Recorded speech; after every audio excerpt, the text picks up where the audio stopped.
and encouraged me to do this. And I'd also like to say that I'm not really qualified to be sitting here. I'm 16 years old. I don't have that much experience, but with whatever little bit that I know, I'll just be speaking. And for that, I'd also like to apologize for all and every mistake that I make today. Whatever I'm going to speak about is from what I've learned from Srila Prabhupada's books, from my teacher, Gopikita Mataji, and from a class that I heard from His Grace Guardian, who's from ISKCON Bangalore. Before we begin, let's just start with the Jai Radha Madhav prayer, and please sing along with me.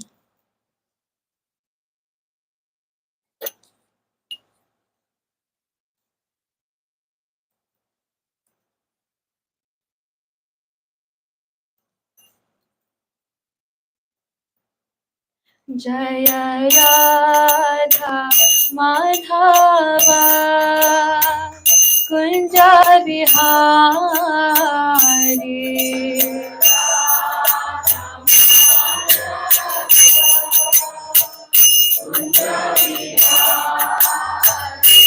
Jaya Radha Madhava Kunja Bihari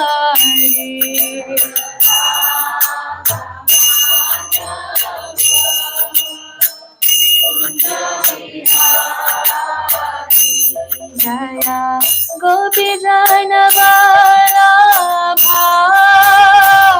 Bhagiri Varadhari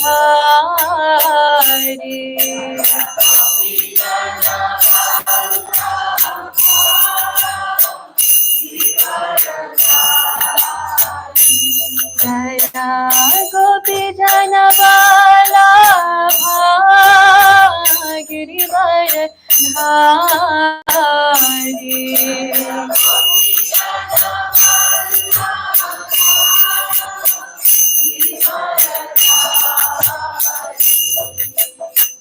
Yashodhana Nana Brajadana Ranjana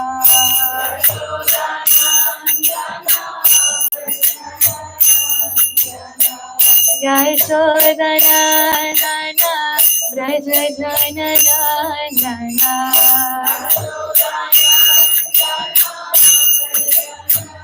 Yamuna Tira Vanachari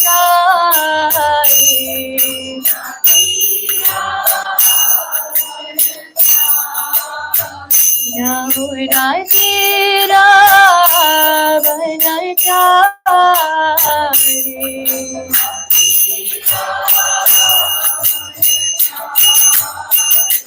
Jaya Radha Madhava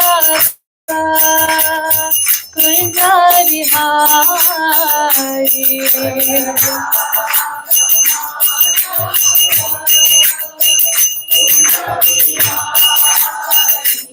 Jaya Radha Madhava Kunja Bihari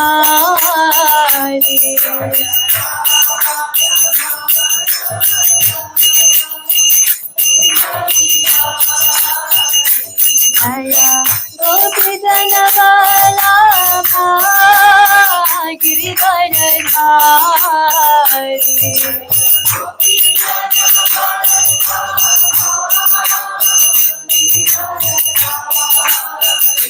Jaya Gopi Janavara Bhagiri Varadhari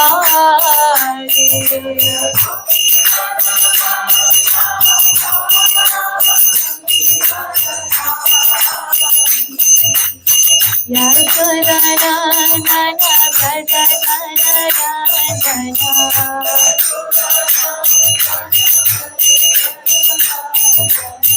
Yashodhana Nana Brajadana Ranjana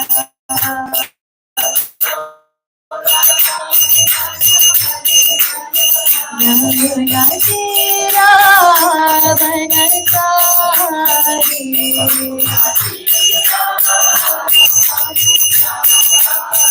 Yamuna Tira Vanachari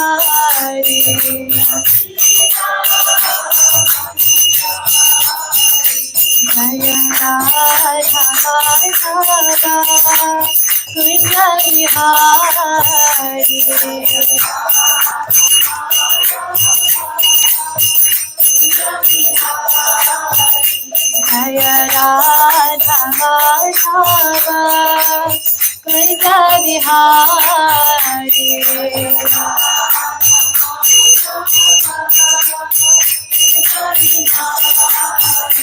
Jaya Radha Madhava Radha Madhava Radhe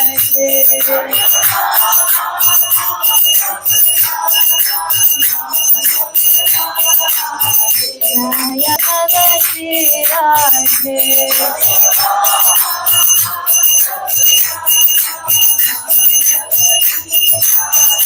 Hare Krishna, Hare Krishna, Krishna Krishna, Hare Hare, Hare Rama, Hare Rama, Rama Rama, Hare Hare, Hare Krishna, Hare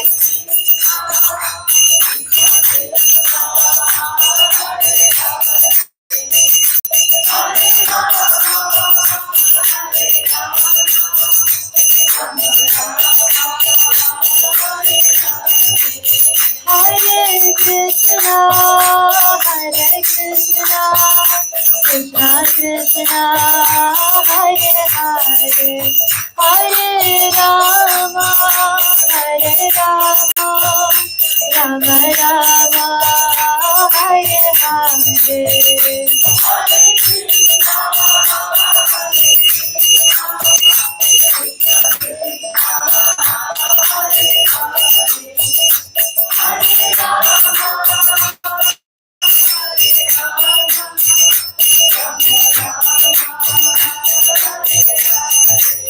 Jaya Gauranita, Jaya Gauranita, Gauranita, Jaya Gauranita.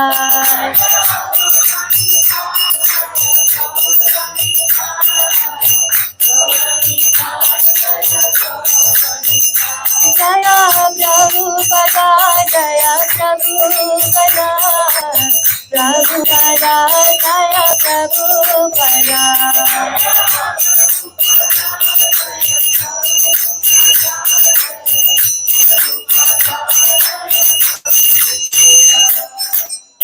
Jai Gaura Premanande.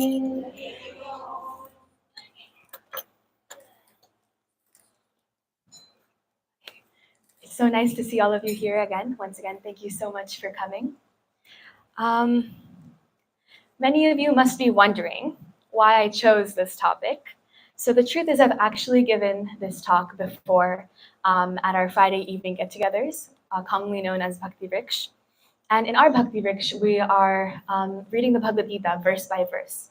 So every Friday, a devotee will choose a couple of verses and share their realizations, explain, and kind of just read through these verses so that everyone understands them.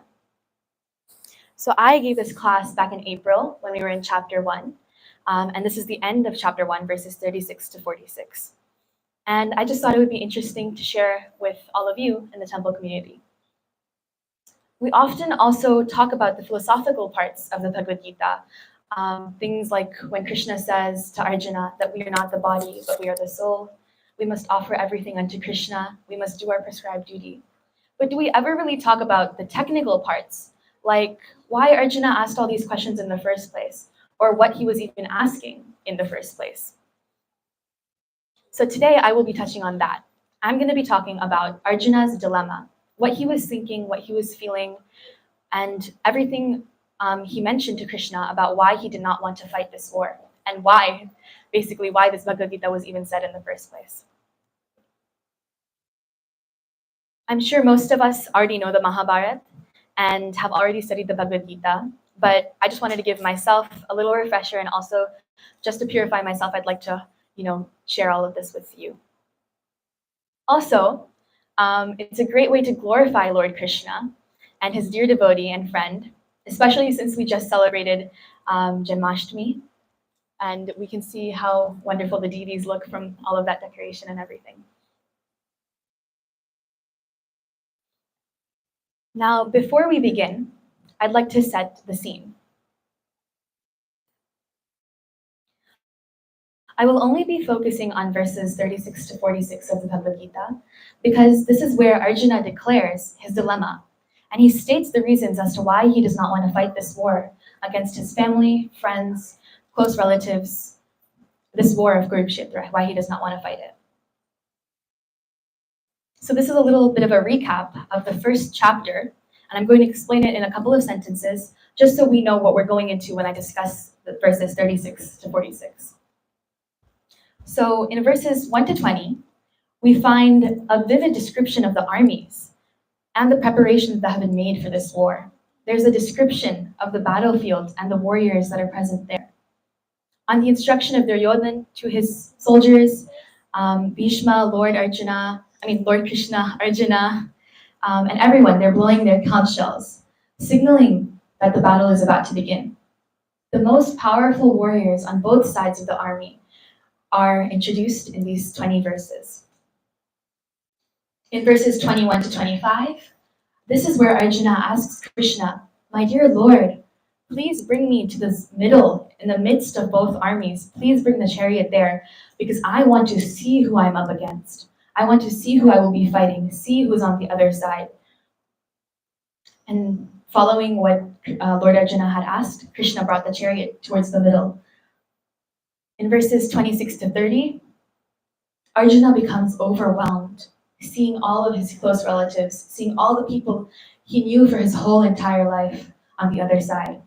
He begins to think that he cannot fight this war. He is bewildered, he's confused. In verses 31 to 35, Arjuna declares that he will not fight this war. He is not ready to fight with them and does not wish to do so at all. Today, we will be discussing verses 36 to 46, which are reasons why Arjuna did not want to fight. So the reasons I will talk about, there are 9 in total, and I've prepared in such a way that we will be discussing each one back to back so that they're easy to remember. And these 11 verses that I'm actually talking about are the basis for the rest of the Bhagavad Gita. So this Bhagavad Gita was spoken because Arjuna was bewildered and confused.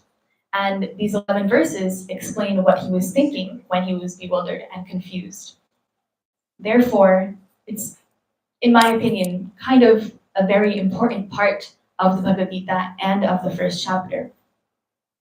I hope I'll be able to give it justice, and I hope I don't bore you all with all the factual states that I'll be giving. So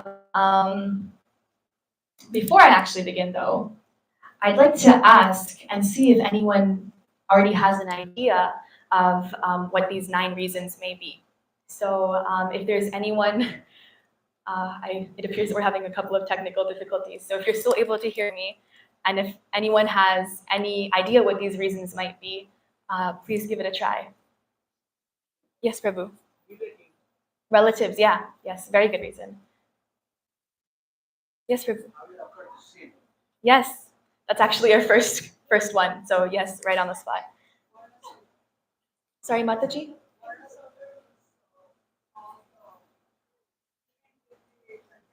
Yes, yes. Yes, Aditi? Yes, yes. Those who are part of my Bhakti Vriksha, you kind of already have a little bit of, yes, Aditi, go ahead. Okay. Okay. Anybody else? Love towards family. Yes, love towards his family, compassion towards his family, yes. Okay, so it seems that no one else wants to give it a go. What I'll actually be doing, I'll give you guys a preface. I'm going to be reading 11 verses, so it will kind of move a little fast-paced, and I will have you all chant and recite after me. But before we begin, we will recite the Mangalacharan prayers to invoke auspiciousness.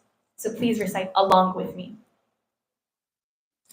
Om Jnanatimirandhasya Jnananjana Shalakaya Chakshurunmilitam Yena Tasmai Shri Gurave Namaha Shri Chaitanya Manokiyam Dadati Swapadantikam Vandeham Shri Guru Shri Yudapadakamalam Shri Gurun Vaishnavanscha Shri Rupam Sagrajatam Sahagana Raghunathanvitam Tam Sajivam Sadvetam Savadhutam Parijana Sahitam Krishna Chaitanya Devam Shri Radha Krishna Padan Sahagana Lalita Shri Vishakhanvitamscha He Krishna Karuna Sindhu Deenabandhu Jagatpate Gopesha Gopika Kanta Radha Kanta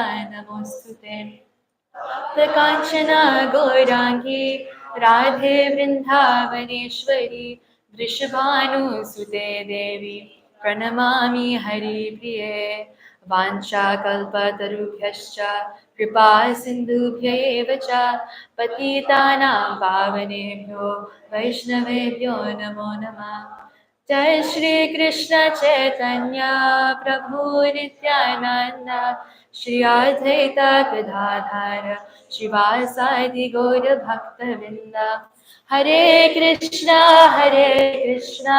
Krishna Krishna Hare Hare Hare Rama Rama Rama Hare Hare.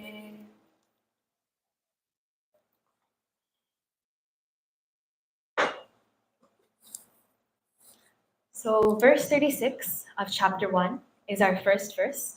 Please recite after me. We're going to be going in a call and response method. Papam evashraye dashman Hadvetanat tayinaha Tasmanarhavayam hantum Dhartarashtran sabandhavan Svajanam hi katham hatva Sukhina syama madhava Sin will overcome us if we slay such aggressors. Therefore, it is not proper for us to kill the sons of Dhritarashtra and our friends. What should we gain, O Krishna, husband of the goddess of fortune? And how could we be happy by killing our own kinsmen? Mahesh Pandit Prabhu, he really hit it on the spot. Sin is the first reason. The first word, papam, this is the first reason that Arjuna does not want to fight this war. He is scared of the sin that he is getting from killing these aggressors. Prabhupada explains in the purport that there are 6 types of aggressors, 6 categories. And these aggressors in this case are the Kauravas, the sons of Dhritarashtra. Let's go over how these aggressors, how Kauravas fit into this category of aggressors. In the purport, Prabhupada explains there are 6 categories, like I mentioned. These 6 categories include poison givers, one who sets fire to the house, one who attacks with deadly weapons, one who plunders riches, one who occupies another's land, and one who kidnaps another's wife. Now, these are 6 specific examples. Does anyone have a specific story or pastime related to how the Kauravas fit into these 6 examples? Yes, Prabhu, you're nodding your head. Duryodhana is being poisoned when they were kids. They tried to burn them down in the House of Black. They Yes. Draupadi, Yes. over. Yes. Yes, so you hit 3 of the 6. Okay. Yes, yes, yes. They would always want to get their land. So Prabhu explained, he's saying that Duryodhana decided to give, he tried to burn the house down that they were in. They were always attacking them with the deadly weapons. They were always trying to plunder riches, especially Shakuni, who tried to take all of their riches in the dice game. They were always occupying each other's, they were trying to take the Pandavas' land. And twice they tried to kidnap Draupadi. Once when Jayadratha tried to kidnap her when they were in their Banvas, and technically in the dice game as well. So Prabhupada says in the purport that it actually befits even the common man to slay such aggressors. And that they don't incur sin from doing so. Arjuna, however, he was a very compassionate person. He was a person of a saintly nature, and he did not want to participate in this war and really kill anyone from the other side. He wanted to forgive them. He saw no material benefit, no happiness in killing them. However, as a Kshatriya, Arjuna was going against his duty, and it did not befit him to do so. So, therefore, our first two reasons are sin and a loss of happiness. Additionally, the um, the second reason, which I've already expanded upon, happiness, loss of happiness, is really interestingly mentioned in this verse. The last word of the verse, Madhava, is what Arjuna is referring to Krishna as. Madhava here in this sense is seen in the translation as husband of the goddess of fortune. Arjuna is trying to imply, he is saying, Dear Krishna, you are the husband of the goddess of fortune. Your life is full of fortune. Why should my life be unfortunate? Why should I have a loss of happiness when you, my dear friend, are always happy, are so fortunate? He is scared of sin and he is scared of the loss of happiness. Now we will touch upon verses 37 and 38. Please recite after me once again.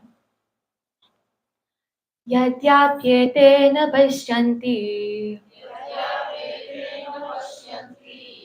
lobhopahata chetashaha kulakshaya kritam dosham mitradrohe cha patakam katham nagyeyamashmabhi papad ashman nivartitum kulakshaya kritam dosham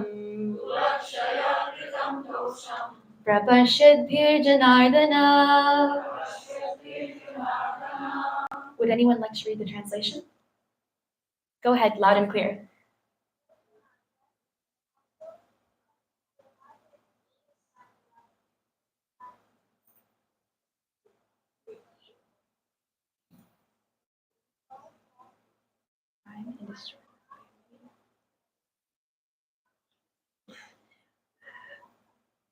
Okay, so I'll just repeat that for all the devotees who are in the front.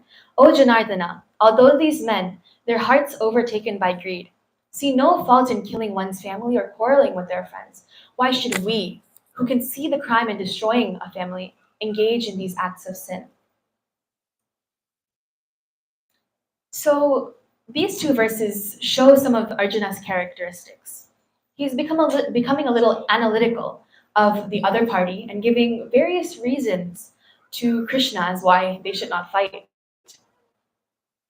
He's mentioning to Krishna that the other party, they are greedy. They have become blind and they cannot see that this war will not do good for us. However, Krishna, we are not like them. We are not blind. We know what the after effects of our actions will be, and thus we should not accept this challenge. Hehowever, in the purport, Srila Prabhupada mentions a very important point. He says a Kshatriya he specifically says a Kshatriya is not supposed to refuse to battle or gamble when he is invited by some rival party. But Arjuna basically invalidates that by saying and therefore we should not fight. Basically, the reason that Arjuna is giving here is that he is not blind. He can foresee the problems and that this war should not go on. So therefore, the first three reasons we've gone over are Arjuna is scared of incurring sin, he's scared of a loss of happiness, and he believes that the Pandava's side is not blind. Our next verse is verse 39. Kulakshaye pranashyanti kula dharma sanatanaha dharme naste kulam kritsnam adharmo bhi bhavatyuta. With the destruction of the dynasty, the eternal family tradition is vanquished, and thus the rest of the family becomes involved in irreligion. By the way, all of these verses that we're going over, except the last one, are spoken by Arjuna. So this is what Arjuna is saying to Lord Krishna when he's in the middle of the battlefield. Arjuna is saying that family tradition is lost because the elders in the family will be slain. As he speaks to Krishna on the battlefield, Arjuna is really getting in his head and he's thinking many, many what ifs. This happens to us all the time. We go through this very often. What if this happens? What if that happens? This, that, and the other. In this way, we can relate to Arjuna. He thinks that if we kill the elders, then what will happen to the youngers? The family will be destroyed. Who will teach if the elders have passed away? They will not be able to teach to the younger ones, and they will have no. Religion is one thing that is passed down from our elders, and we often see it in our, I wouldn't say dynasties, but in family trees, or in if our parents followed something or if their parents followed something, they usually follow the same thing. Very rarely does someone go and explore another religion or decide to convert to something else, because we often stick to what we've been brought up in. So therefore, Arjuna is bringing up a valid point. If these children, these new children, have no one to teach them, then how will they be religious? They will only be irreligious. And therefore, there will be a loss of family tradition.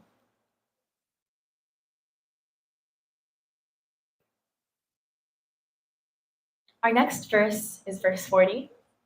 In this verse, we will discuss two main reasons. Adharma bhi bhavat Krishna Pradushanti kulasriyaha Strishu dushtashu varshneya Jayate varna sankaraha. When irreligion is prominent in the family, O Krishna, the women of the family become polluted, and from the degradation of womanhood, O descendant of Vrishni, comes unwanted progeny. So Anandarupa Mataji also got this one. In this verse, we will discuss two main reasons. The first is that women become polluted, or that they are disrespected. And the second is that from this comes an unwanted progeny. So this relates back to our previous point of the family being destroyed, which means that none of the men are left. According to Srila Prabhupada, the vile men of the opposing side basically can turn to the innocent woman and they will almost take. Arjuna uses a specific word. In the third line, he says, Strishtu dushtashu varshneya. Varshneya is a specific word that he uses to call out to Krishna.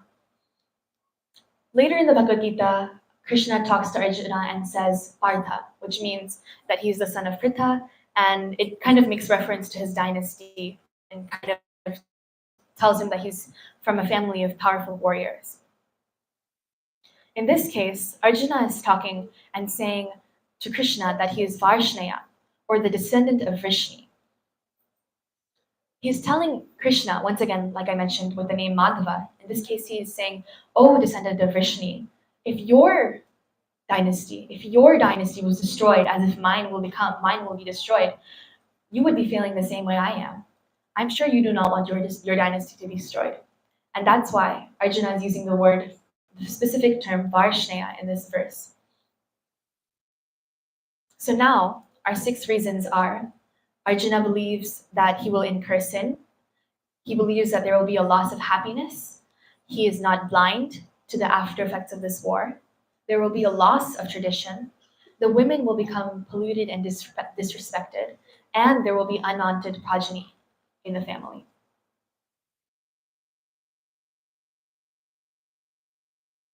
Sankaro narakayeva Kulagnanam kulasya cha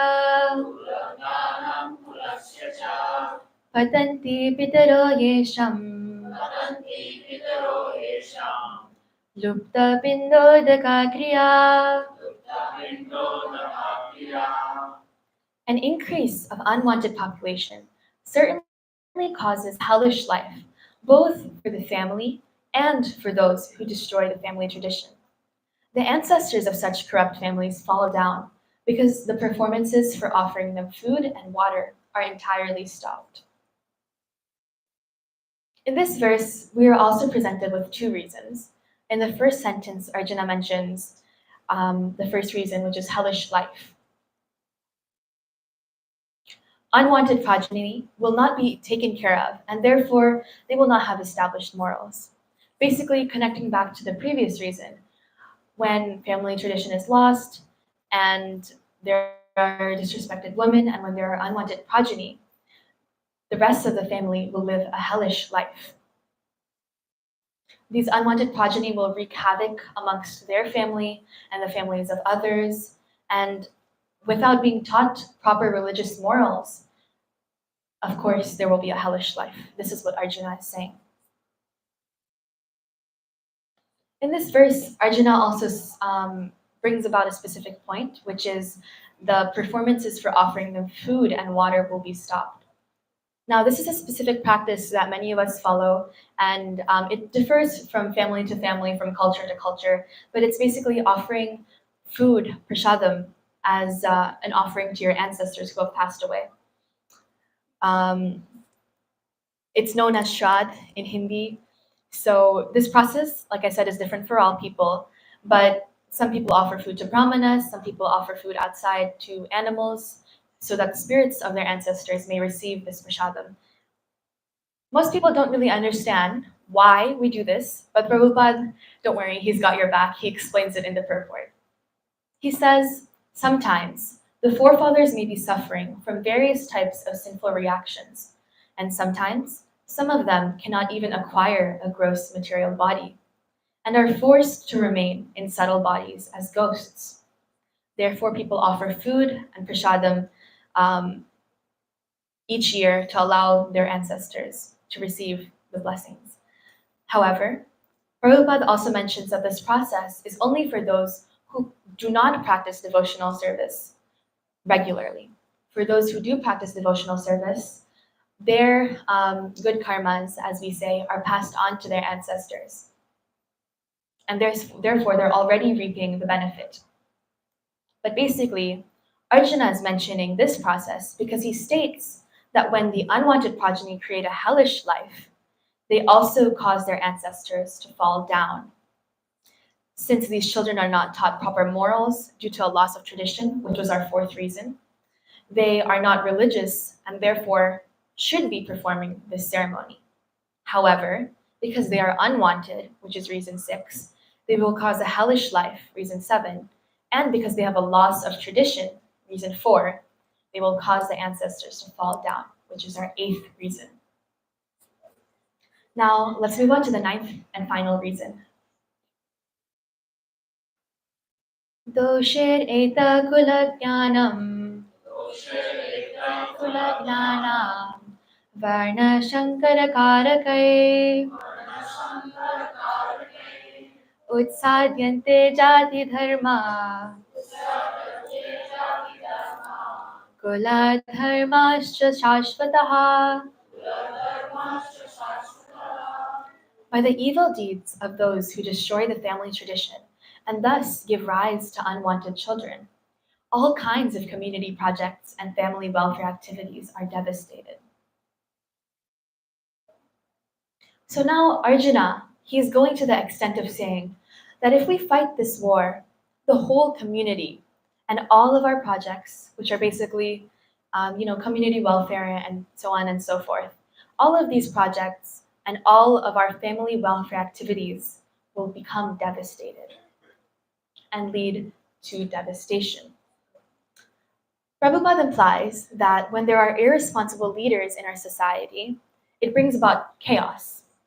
And consequently, people forget the aim of life. He specifically states, such leaders are called blind, and persons who follow such leaders are sure to be led into chaos. And that concludes our 9 reasons. Let's go over all 9. In verses 1 to 2, Arjuna is mentioning that sin will overcome them and says that the consequence will be that they are no longer happy. So therefore there's sin and a loss of happiness.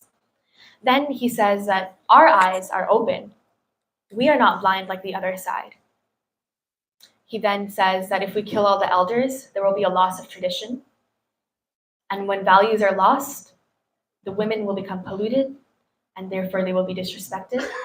From that, there will become unwanted progeny, and these unwanted children will wreak havoc amongst all of us and create a hellish life that in which way we're no longer able to remember our ancestors, which also causes them to fall down. And lastly, O Krishna, O Varshnaya, O Madhava, our whole community will become devastated and no one will be successful anymore. Thus, my dear Krishna, we should not fight this war. Let's move on to the next verse. Since we are a little short on time, I will just read the translations. O Krishna, maintainer of the people, I have heard by disciplic succession that those whose family traditions are destroyed will dwell always in hell. Now, since we have finished the 9 main reasons as to why Arjuna does not want to fight this war, let's look at what else he has to say. Here he is now saying that I've heard from disciplic succession that basically if we fight this, we'll dwell in hell.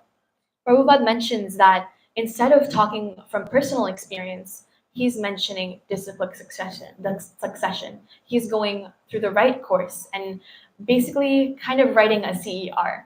For those of you that know, CER is claim, evidence, and reasoning. His claim here is that he does not want to fight this war. His evidence here is the 9 reasons we discussed. And his reasoning now is, I've heard this before, and it's not just me who's saying this. People who are senior, people who are experienced, people who and talked about this. Since his argument is coming from the authorities, Arjuna is playing a strong front, and he's trying to validate his argument in any way possible, so that Krishna also agrees with him. We often do this when we're trying to convince other people. We use specific diction, specific vocabulary, and we try to convince, in my case, my parents. In your case, it may be your friend, your sibling, anyone that's around you. We convince people. Verse 44.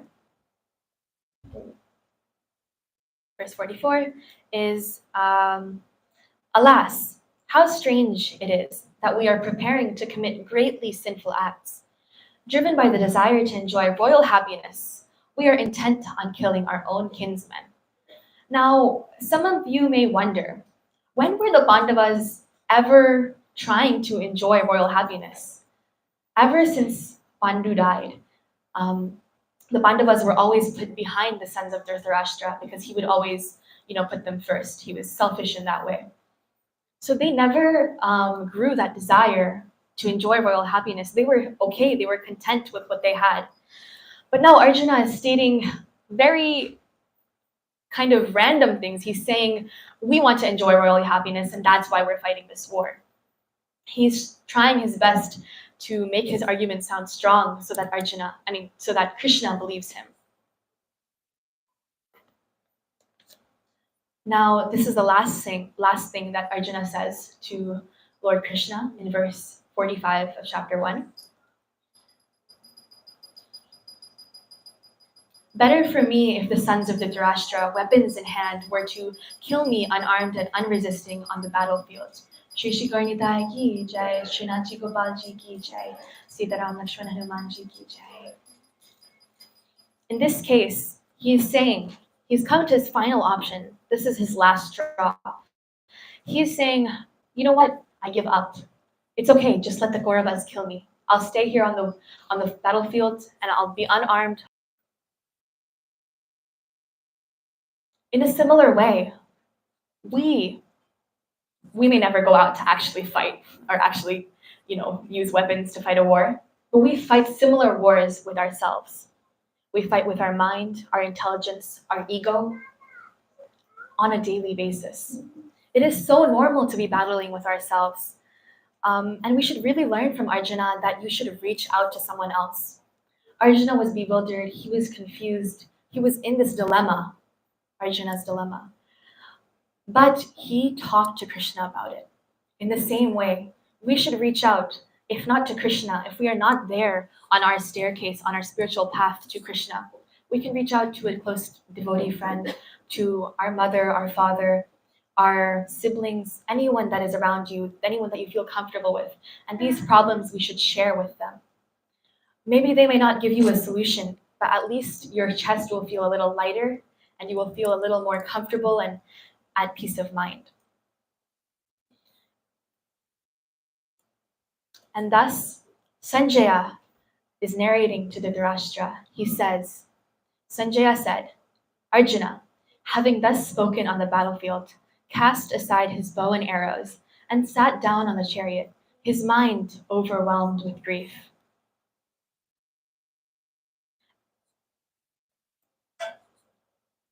He tells Dhritarashtra that Arjuna has now thrown his weapons to the side. He's completely and utterly bewildered and confused and has no idea what to do. This was Arjuna's dilemma. And thus ends the first chapter of the Srimad Bhagavad Gita in the matter of observing the armies on the battlefield of Kurukshetra.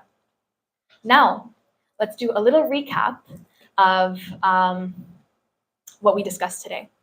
We started with an explanation of the first 35 verses, and then we went into 36 to 46, which include the 9 main reasons.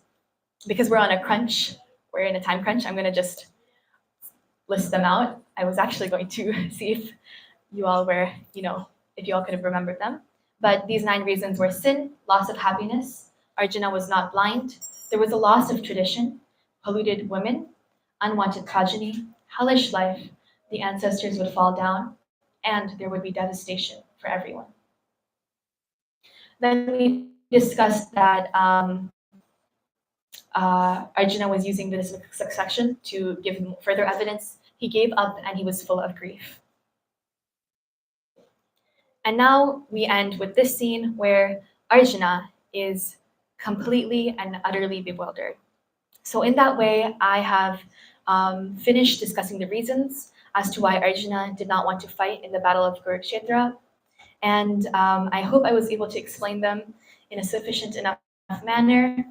And please forgive me for all and every single mistake I've made tonight. Thank you all for listening.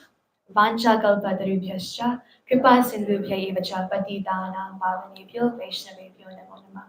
Ananta Koti Vaishnavinda ki jai. Hare Krishna.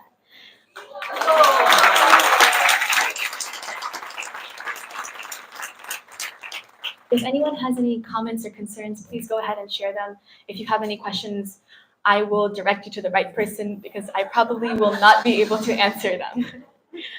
So, yes, please go ahead. Excellent class. Thank you so much.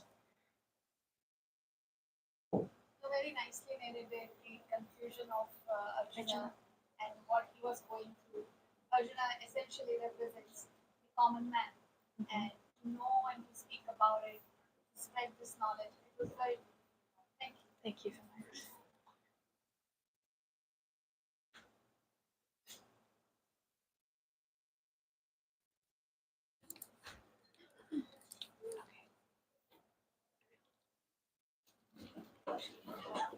Srila Prabhupada.